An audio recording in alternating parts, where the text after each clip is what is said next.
Hello, everybody, and welcome back to another edition of the $1 Billion Vision podcast. My name is Trey. I'm Rhea. And today we are excited to talk to you about a topic that we love, which is having an online course or online program. We're going to talk to you about the benefits of it, why you should think about starting one.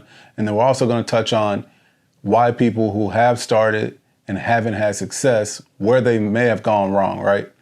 And before we get into that, we're going to talk a little bit about London because that is where we are at this very moment. We've been here for a few days now, and the trip has been absolutely phenomenal. And I'm so glad that we came. Me too. I love it here until we heard some crazy stuff this morning. But first, Trey, what's been your favorite part of London so far? My favorite part of London would probably have to be all the different areas of London. Yeah, it's huge. Yeah, all the different areas they're walkable, they're nice. Mm-hmm. The weather's been a pleasant surprise. It's typically around this time of year in the 60s, 70s, maybe even 50s. And leading up to the trip, I kept looking at the weather and it went from supposed to be 71 to 81, and then by the time 2 days before we were leaving, the weather said it was going to be at like 87. So the weather's been a pleasant surprise. I wanted fall weather. We come from Florida. Yeah, I'm glad. I needed a change. I'm glad we did not get fall weather. But it has been nice to walk around in. Yeah.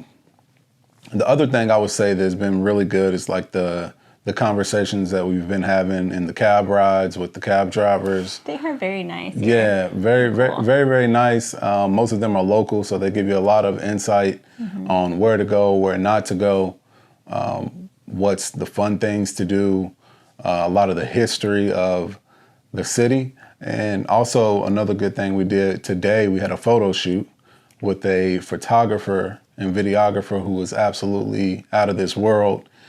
He knows London like the back of his hand. He was really good. He was really good. It was kind of tough when he first wrote me and said, well, I want to do this, but in order to do it, can we do hair and makeup at 4 a.m.? And I was like, dang, 4 a.m. is kind of early. But the way he explained it to me was all the different areas where we're taking photos are touristy areas, right? So if you wait too late in the day, then you won't be able to get the good shots that you want to get because too many people will be in the background. So our photo shoot started right at around 6:25 when the sun was coming up. And we got phenomenal shots, video footage. This is for our engagement photos. Yeah, engagement photos. So that was very, very beautiful to see. The architecture here is very nice as well. What's been your favorite part? The engagement photos were pretty epic because it's like so busy here all the time. Like even going like 1 mile could take like 15 minutes. Like I would probably compare it to like traffic in New York City maybe or LA, like a really busy LA day. So yeah, that was really nice. I can't wait to see those. And then the shopping is amazing. Like we haven't bought in that much stuff, but just like the shopping in general, it's very like high end here. But I think we do good. Like we only buy things that like we truly want. Like we don't just like buy stuff to buy stuff. And just like walking around, that's why I like love just like this side of the world is like it's so walkable and you could technically walk the whole city if you have tennis shoes on, if you have the right shoes, not in heels. Yeah, it's a beautiful city and I love the authenticity of people.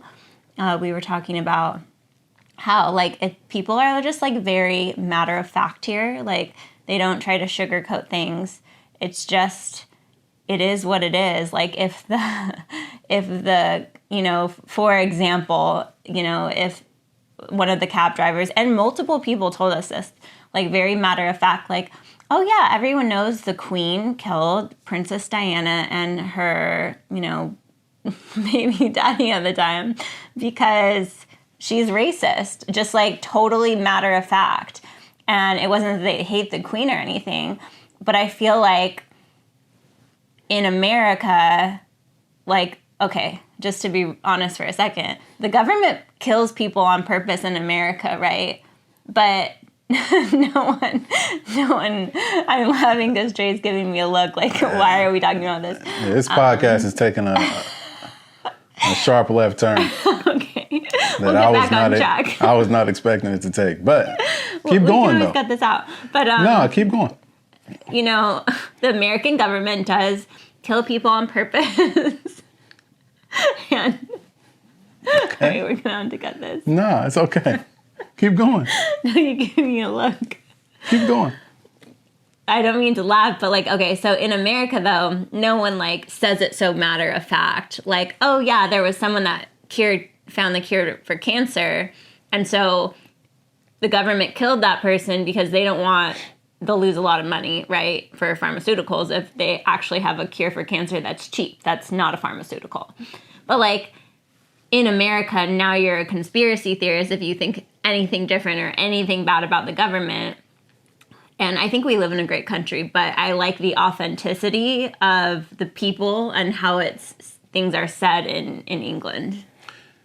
Yeah, I agree that it's almost like the news channels in America are, although there may be your Democrat news channel, your Republican news channel, or the channel that's supposed to be down the middle, they typically all kind of stay on brand with their talking points. They're all owned by the same company. They all kind of stay on brand with their talking points, or with the topics, and then they just give alternative views to the topics, and they stay away from certain topics altogether.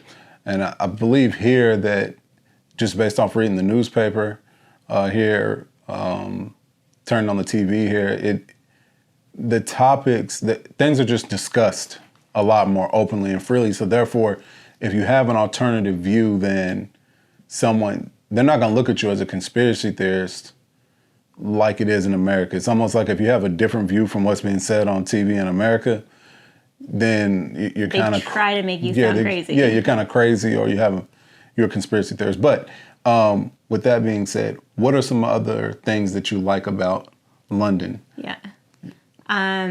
Yeah, it's just been a great experience. I'm so happy we came here. It wasn't like the first on my list of places to go. We're here for a break, a vacation, for my birthday, for other things. What was the first thing? Well, remember Paris and the second place you mentioned was London. We couldn't go to Paris because... And Italy. There was a bunch of places. But with that being said, I'm so happy that we ended up through, different reasons choosing London. It's been a really great place. Yeah, and so for those of you who are listening on the podcast, you may not know, but we do have a YouTube. So what I'm going to do, I'm actually going to send Jay some of the video footage and see if he can add that into the YouTube so you all can see some of the things that we've been able to see and enjoy our trip vicariously through us. Okay, so now with that being said, let's jump into our topic. It'll be interesting to see how everything else that was said before is perceived, but hey, it's our podcast, so yeah, you're right. Not our platform, but at the same time, not our platform, but yes, it is our podcast. At the same time, let's jump into our topic that we're going to discuss, which is online programs. And for those of you all who may or may not know, we do have an online program, Bosses in Beauty, where we teach beauty business professionals all around the world how to grow their brick and mortar business and therefore change their lives. And we absolutely love it. We have over 1,500 students worldwide, from Austria to here in England, the Caribbean islands, Dubai, Canada, Australia. We have students everywhere, and we absolutely love it. And so we're here today to talk to you about the benefits of actually starting an online program, and also why those who may have started, and if you're listening and you have started and you haven't had success, we're going to talk about some of the ways that you probably fell into the trap of not marketing correctly, not being focused on a niche correctly, trying to chase two rabbits at once, where you have your current business and then you're trying to do online course as a hobby. You can't do that. So with that being said, I will let Rhea kick it off, and then I will follow you. All right. So having an online business is really beneficial. And I say this in comparison to having a brick and mortar business. And I think as long as you're an entrepreneur, I mean, you're on the right path, right? And I mean, let me take that back. You don't have to be an entrepreneur, but we talk to entrepreneurs. And so if you have a business, you're on the right path. And whatever path you're currently on is probably leading you into the next thing. And the benefits of having an online business compared to a brick and mortar business or like a physical store, right? Mostly comes down to overhead, and it comes down to your clients, right? Or your customer base. And so when you have a brick and mortar location, you have a ton of overhead, right? I mean, depending on the size. But for us, we had a pretty big space with a pretty big team. So the overhead every month, I mean, we could be looking at like $20,000 to $40,000 just in overhead, not even including payroll every single month. That's a huge expense. And then, you know, online, there are expenses online, right? You have your platform, you have marketing expenses. Mostly, I would say mostly, a lot of the capital goes into marketing and all the back end stuff that like goes into it. And then your team, but not having that overhead is huge, right? Because then you can take so much more of that capital and put it into the marketing, which is going to grow your business. And so to me, with that, and then the customer base, right? When you have a physical store, a physical location, you're kind of limited, you're kind of capped on how many customers or clients you can serve. And although there's, you know, for the most part, you know, hundreds of thousands of people in most cities, it's like you're going from hundreds of thousands of people in your city to the world when you're online, right? In your niche, of course, which also has its pros and cons, because now you're going from like potentially a big fish in a little pond in your city. And when you go online, now you're a tiny fish in a big pond. So that's why you have to take so much more of that marketing capital or that money for marketing to really become known in your area of expertise.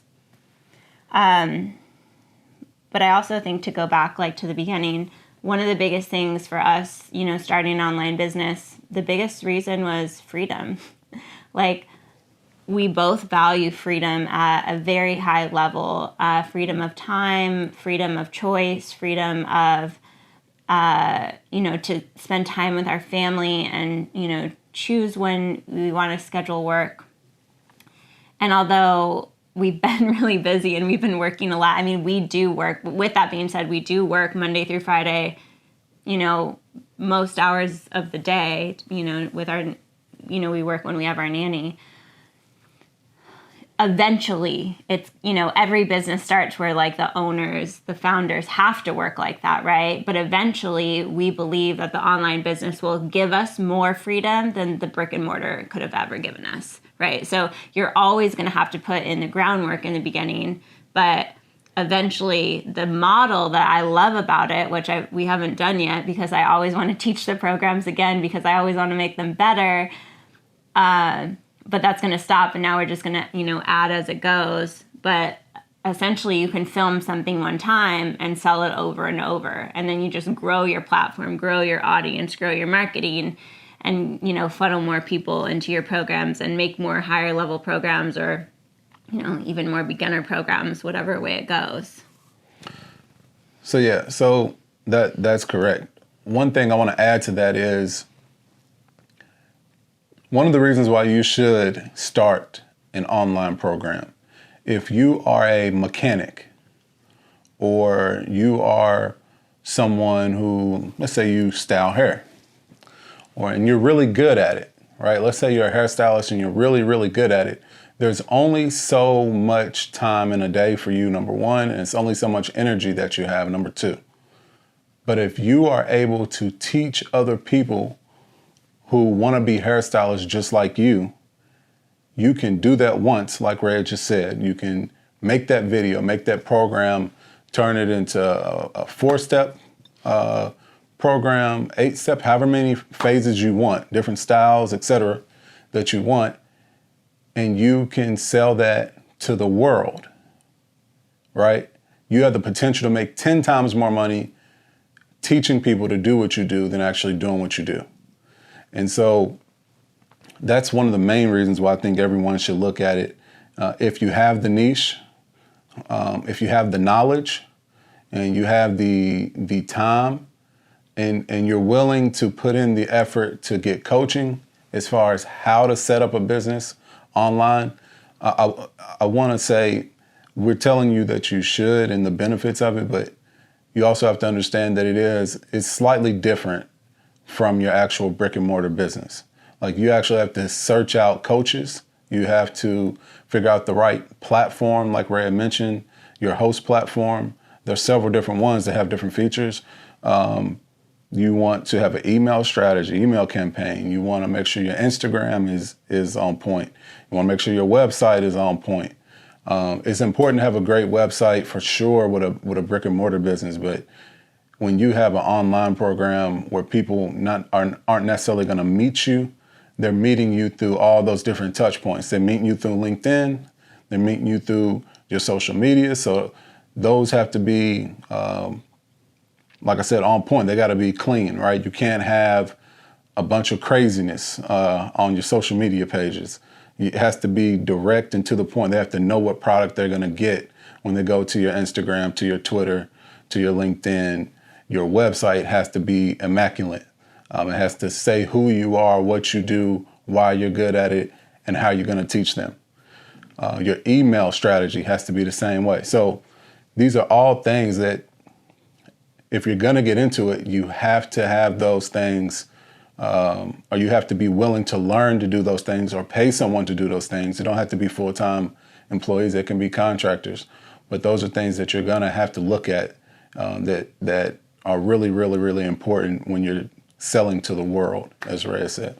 Yeah, and not only that, but I mean, also we're looking at sales pages, right? Individual, like lead pages for certain programs. And when he says on point, when Trey says on point, it's also like not just the look and aesthetic and, cleanliness, or like how clean it looks, but it's also your messaging. And messaging, I think, is something that a lot of people miss. And for example, like when we launch a program, I don't think anyone ever realizes how much goes into every single line, every single sentence is looked at, because messaging is so important. And there's a reason we have like 20-page long sales pages, or enrollment pages. And it's important. It makes a massive difference. But I think that a lot of people just see the surface level of it, and they don't really understand like how much actually goes into launching an online business. Yeah, she's right. So the wording on our sales pages, we have a copywriter. The copywriter takes time to. Number one, our copywriter did a great job of finding Rhea's voice on Instagram, right? So a lot of copywriters don't do that. But our copywriter did take the time to do that. So the emails and the wording sounds it's said and worded in the cadence that Rhea naturally speaks in. So it sounds authentic. So that's very, very important. A lot of people do miss that. A lot of people try to say, I can just do it myself. And that may get you, it'll get you so far. Yeah, I did it myself in the beginning, but it's much better now. Yeah, I remember one time someone did it, Ray didn't like it, and then she went in. I redid the whole entire thing myself. Redid the whole entire thing. And it did decent, but I also really know our audience. And, right? And so our copywriter takes that, and she also has interviewed me and like really taken the time to understand the audience. But what my point is this: doing things yourself, like you have to operate in your zone of genius, right? So although Rhea was able to type it up, right, because she knows her own voice, she's written captions before, even that still wasn't, that was without the knowledge of actually how to do it, right? There was no coaching at that point. No, I followed our mentor's sales page process. Oh, you followed this process? Yeah. Okay. So. But I still wasn't great at messaging. Exactly. I was just great at understanding like our ideal client. Exactly. So you don't want to do all these different things on your own. And those can get you started, but if you're really trying to go far and you're really trying to sell to the world and grow, you're probably going to have to find a professional. Some of the other benefits of having an online program, Rhea touched on it, the freedom. We love our freedom and our time. We probably do have more time. We work every day of the week. Sometimes there's not enough hours in the day, but ultimately we do have the time and freedom. Like right now, we're able to take a vacation. When most of the time, if we had the brick and mortar, we probably wouldn't be able to take the vacation when we took it. It'd probably have to be more planned out from a time aspect, and you know what I mean, right? So yeah, that's one of the other benefits for sure. Overhead is very low. Profit is very high if you do it correctly. The one thing I will say that we have been able to do, because the one thing you have to be careful of is not growing so quick that you're not able to service everyone and service your students in the correct way. We've been able to hire coaches to help deal with that as we've grown. So that's another benefit is, and those coaches don't have to be full-time employees as well. But one of the benefits is when you're able to service people in a much better way, then you can able to get testimonials, and the testimonials and referrals turn into more clientele for you. You ready to go into the challenges and why people may fail? Yeah, because I see a lot of people fail in the online space, just being in the Facebook groups that we're part of, like from programs that we've done and masterminds. Not so much in our higher level masterminds, but in the more base level programs. I'm seeing more recently, I think because the barrier to entry is so low to start an online business, and the lower a barrier to entry to something, the more saturated it's going to be, but also the more like, I don't know, it's weird. It's like, it's not competition for the best, right? For people who are really experts at what they do and are teaching that, but it's high competition for people that are just joining to join, right? And so, to be honest, I don't think everyone should have an online course, but I do think if you're really, really good at what you do, you should teach it, because like Trey said, you can make 10x the money teaching what you do. But I see a lot of people just doing it as a side thing, or like, let me try this, and not being an expert. And then also I see people that are maybe, they see other people from a surface level, right? Like they may see us and they say, oh, they just promote on Instagram and have affiliates. And so they start an online course and they promote on Instagram and have affiliates, and they wonder why that their launches sold 5 and we sell, hundreds. And that's because they don't see how much it is a business. Like there's so much in-depth knowledge and work that goes into it. And we've spent, $100,000 on coaches to help us get there, right? Like anytime you hire a coach or a mentor, it's gonna help you be more successful in that area because they've been there, they've done it, right? And so that's part of it. The other side of it is I think if you have a business currently and it's just you as the business and you have no help, or you have a little bit of help, but you're still in it every day, like you still work, maybe a 9 to 5, Monday through Friday or more, it may not be the right time for you to start an online program because you don't have the time, energy, and focus. And so what you're doing is, if you're still in your business every single day, like working that much, starting another business is just adding to your plate. It's like, here I am, a super employee in my one business.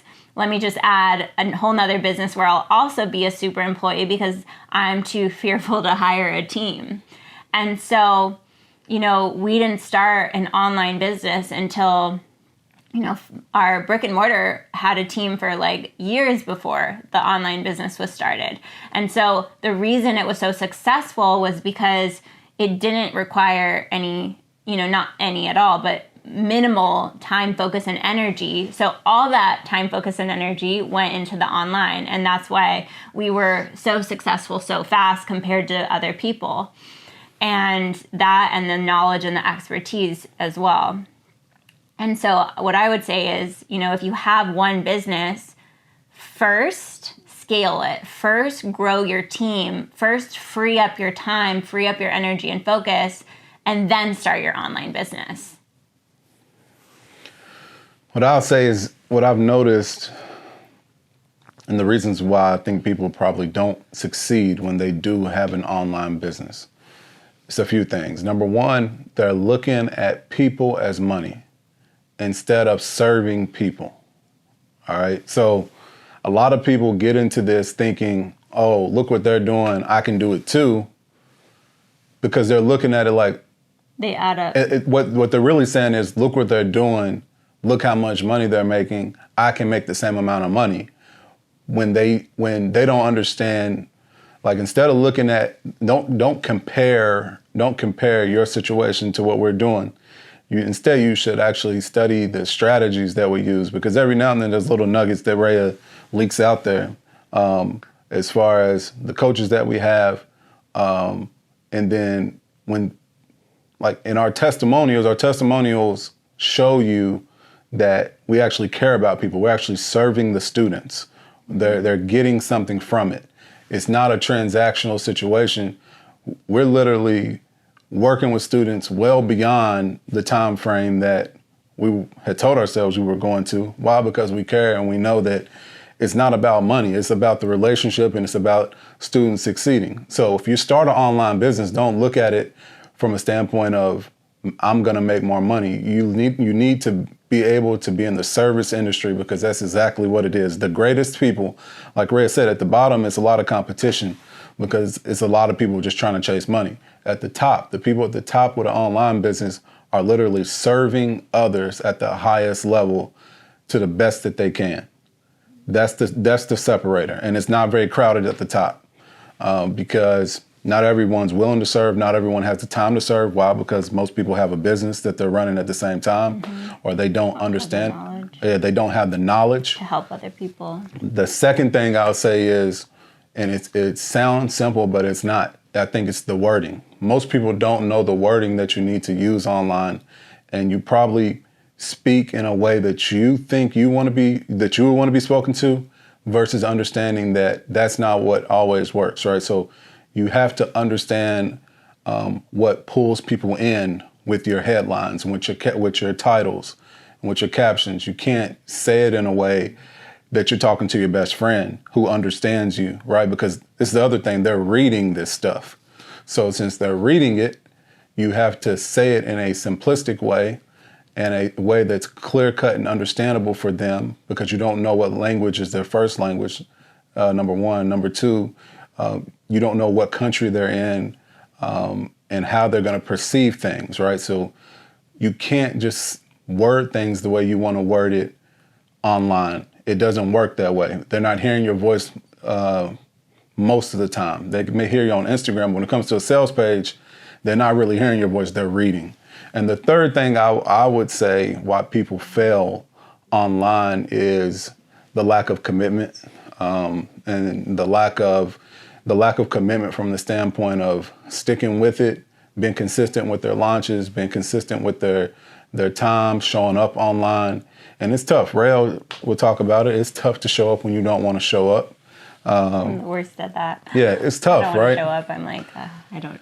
Yeah. I'm trying to work on it. No, for real, and it's real. It's a real thing. So it takes your energy, right? So it's definitely not for people who don't want to show up and don't want to do those things. And I guess the other part of the commitment is you got to be committed to the back end process as well. You got to be committed to the emails and responding to people's emails because issues come up, and you may be used to dealing people with face to face, where if they have a question, you answer right away, and so things get resolved a little quicker. But with the online space, it's an email, so you got to have the time to respond to those emails or pay someone to respond to those emails because situations arise and they have to be dealt with quickly. People want instant gratification and instant problem solved when they pay you money. And so those are the three things that I'm sure you're going to have something that I'll eventually bounce off of. But yeah. And I also think that, it goes back to like, I'm so big on team for everyone, but I don't think people realize how much goes into the back end. Like, so in our business, I'm more of the front end, right? Like I'm on the social media more, and I am the main mentor in our programs. Like Trey coaches too, but Trey is the CEO. He's like, if you've ever read the book Traction, he is the integrator. It talks about there's a visionary and an integrator. And the integrator is like the most important part because they're the person putting everything together. And if people saw what actually goes into it, like what he does to make our launches so big, like they would realize why they're not having any success. Like they're not putting a quarter of what Trey puts into the back end. And so, and also understanding paid ads. A lot of people won't take the risk to not only do paid ads, but they won't take the risk to invest money before they make money. And like, if you look at our last launch, we had a really big launch, a few $100,000. But what people didn't see is that we were willing to invest, I think we put close to $100,000 into it before we saw a penny, right? And that's before we sold the business. It wasn't like we had a ton of money in the bank. Like we were on empty, putting everything we had into it. And people aren't willing to take that risk, but the more you're willing to risk, the bigger the reward always. And I feel like I just see people like tiptoeing, like, well, let me do this the least riskiest way possible. The least way, cheap. Yeah, absolutely. That's cheap. A good way to put it. And, it's not all about Instagram followers for sure, but I see people with 100,000 followers, 50,000 followers, like way more than we have doing. I mean, you would think they sell a lot, but they don't, like barely any. And I know this just from personal experience of having affiliates, right? Our affiliates with 5,000 followers sell way more than the people with 100,000 followers. And it comes down to engagement, really, with that. But I think with the people that see it and they think that they can do it, they're just really staying service level and they're not taking the risk. So as far as investing, we talked about this in previous episodes, you got to invest something in order to, as the saying goes, you reap what you sow. So if you don't sow any seeds, you won't reap any harvest, right? And you have to be willing to take the risk of sowing the seed. And sometimes in the farming industry, your whole crop may get washed away, may get flooded out. But at the same time, that doesn't happen every single time, right? And you also know that had you not planted anything, you wouldn't have had anything grow. So, and there would have been no chance of anything growing. So when she says we invested X amount before the launch even started, that was because we understand the way the world works. And the way business works is you have to invest. Mm-hmm. You have to invest money in order to have a shot. Now, as far as the ads, I did say some people are being cheap. Like she said, they tiptoe around and they try to do things themselves or say, well, I don't have to do this. I'll just do Instagram. The other parts of it is sometimes you could be paying the wrong social media ads person. And because you may not know exactly how the social media ads work, as far as Facebook ads, so to speak, you may not know how it works. So some ads managers can get over on you, right? And they can take your money, sell you a promise, and then when it doesn't happen, they can say, oh, well, it didn't happen because of this or that, or they'll come up with an excuse. But since you don't know the ads, you don't know what they're saying is right or wrong. That's another part to it of why people don't succeed as well. It's not just that I said cheap. A lot of people are being cheap, but some people do have the wrong Facebook ads managers running their ads. What are some other things that people could be doing wrong?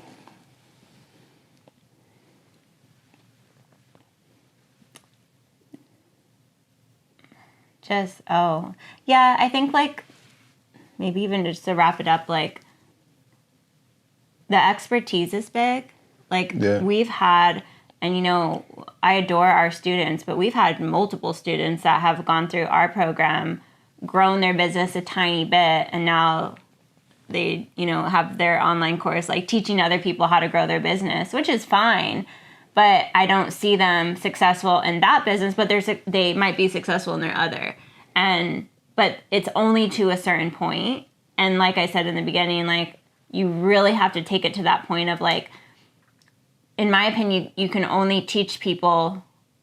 Well, okay, never mind. I shouldn't say that. Not that anyone could teach someone, but you almost want to be like 10 steps ahead of the people you're teaching. And I feel like I see people teaching 1 or 2 steps ahead, which is okay.